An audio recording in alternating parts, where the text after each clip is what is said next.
E aí, pessoal, beleza? Aqui é o Gabriel Druzian, PAD da disciplina CV511, Mecânica dos Sólidos 2, e hoje eu vou estar trazendo aqui para vocês a resolução do primeiro exercício da lista 1 do tema torção. Vamos lá? Bom, esse exercício é bem simples, ele só quer que você calcule o diâmetro D mínimo, né, para suportar esses esforços que estão sendo apresentados aí. Então, um torsor concentrado de 120 Nm e um torsor distribuído de 40 Nm a cada metro, como mostra a imagem, certo? A seção é um eixo circular maciço, diâmetro D, e aqui as propriedades do material. Então, o G de 80.000 meganewtons por metro quadrado e a tensão máxima de cisalhamento de 10 meganewtons por metro quadrado. Primeiro passo, então, a gente vai fazer o DCL mais o diagrama. Então, a gente tem aqui a estrutura, né, como foi passado para a gente. Num sistema equivalente unifilar vai ser o quê? Aqui eu passei já, então, direto a viga com os esforços. Em A gente tem um engaste, então a gente substitui esse engaste por um torsor concentrado, um MTA. E a mesma coisa que para C, tem outro engaste, então a gente substitui por outro torsor concentrado. Aqui a gente vai propor, então, um equilíbrio global, que nem a gente vem fazendo com somatória de forças, já em CV411 até CV312, aqui então a gente faz a somatória dessa vez de momentos torsores. Adotei como referência um vetor flecha dupla para a direita como sendo positivo, então fica a conta dessa forma, e a gente vai chegar então numa relação entre o momento torsor do engaste da direita em relação ao da esquerda, né? Então MTC vai ser igual ao MTA mais 88. A partir daqui a gente pode traçar o diagrama, certo? Aqui a viga, então, o que acontece?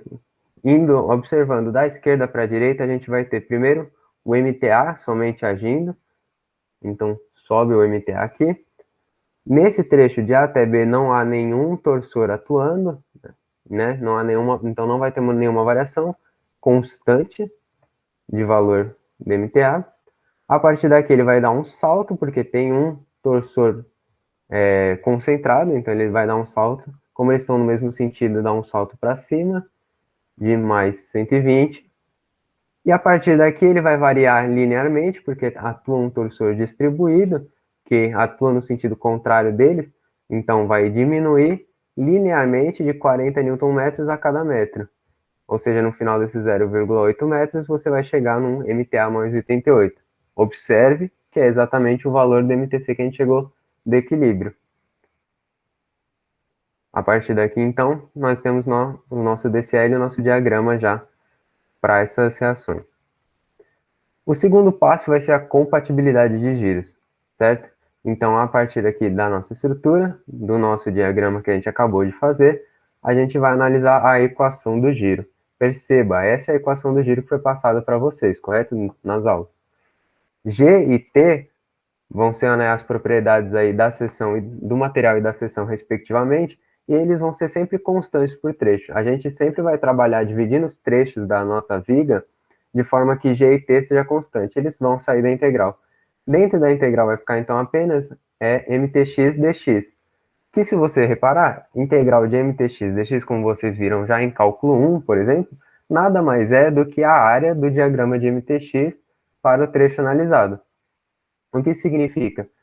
Que se eu quiser ver, então, giro entre A e B, eu só vou ter que analisar essa área aqui do diagrama entre A até B, ó, uma área de um retângulo, bem simples. Analisando o giro de B até C, vai ser a área aqui de B até C, que vai ser de um trapézio, também é bem simples.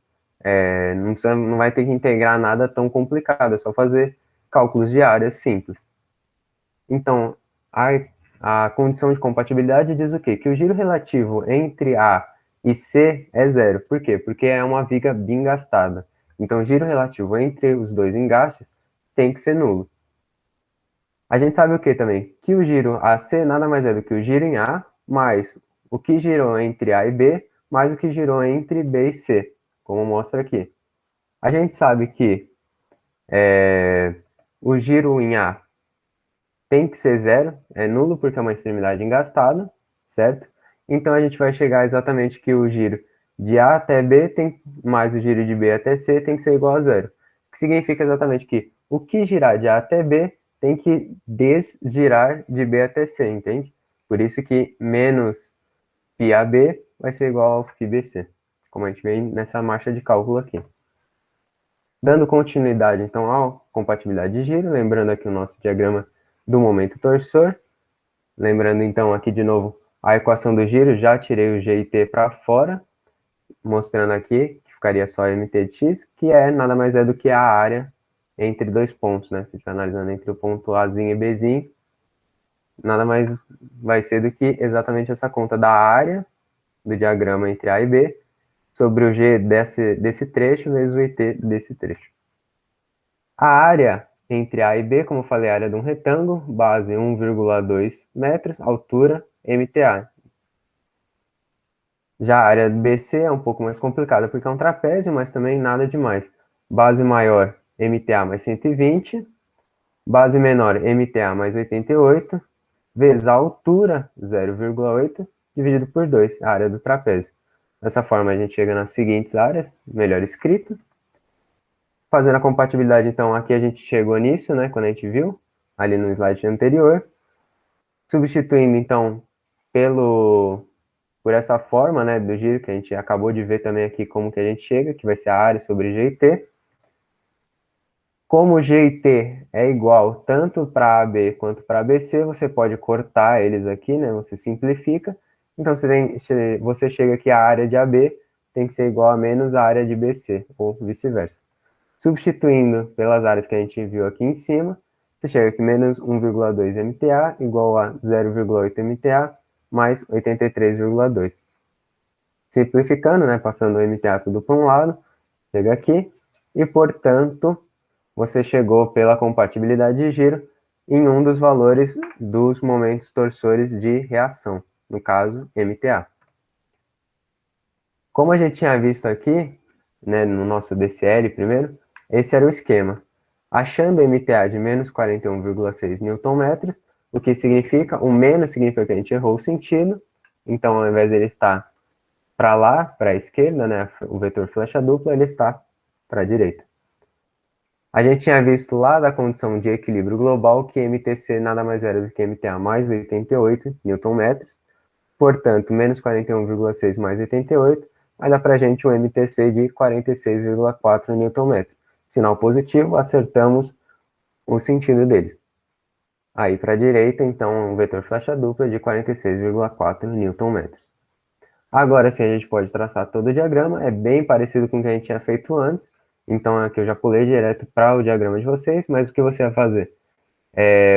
Quando o vetor flecha dupla aqui está entrando, né, a gente considera então que ele está com o momento torsor vai ser negativo, então começa negativo, 41,6, constante de A até B, porque não tem nenhum torsor atuando aqui, constante, salto de 120 para cima, por quê? Porque esse daqui é positivo, já que ele está para a esquerda, cortando um momento torsor interno vai ser para a direita, que é o positivo, então ele dá um salto, mais 120, e depois varia linearmente, de novo como a gente tinha visto, perdendo, entre aspas, 40 Nm, né, diminuindo 40 Nm a cada metro, como só tem 0,8 metro, ele diminui desse tanto e vai para 46,4.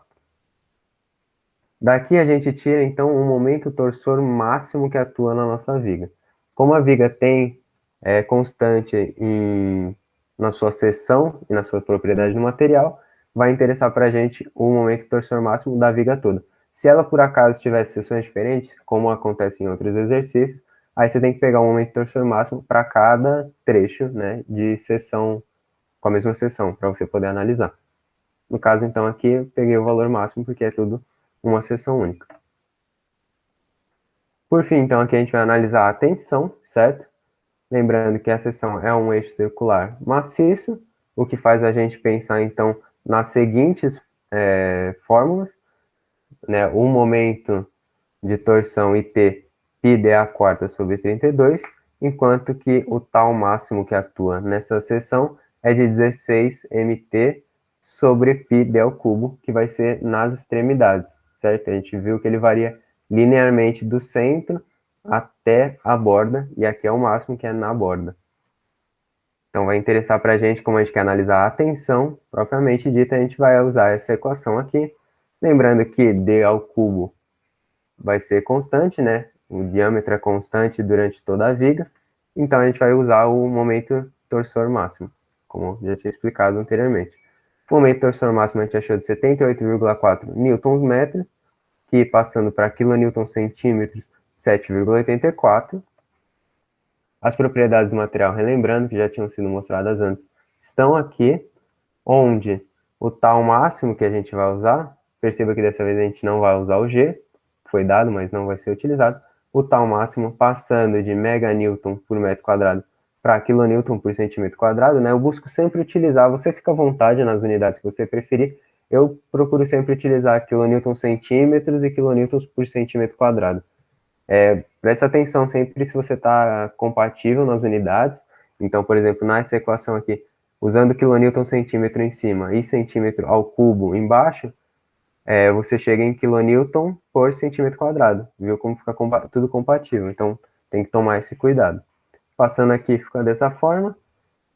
Jogando, então, na equação ali de cima, a gente chega aqui 1, que é a tensão máxima. Aqui você pode igualar, ou você poderia colocar que essa tensão tem que ser menor ou igual. Eu já coloquei igual para dar o D mínimo direto. 16 é o momento torsor, π d ao cubo que a gente quer descobrir, passa o d ao cubo para o outro lado. A gente acha que d ao cubo 39,93, tirando a raiz cúbica, chegamos na resposta final D, que seria o D mínimo, de 3,42 centímetros. Ou seja, pensando num diâmetro comercial, né, 3,5 seria o menor diâmetro para conseguir suportar aqueles esforços que foram passados para a gente, certo? Então, com isso eu encerro aqui o primeiro exercício. Na sequência tem o exercício 2, 3 e 4. Espero que tenha gostado, tenha ficado claro. Qualquer dúvida eu fico à disposição. Obrigado.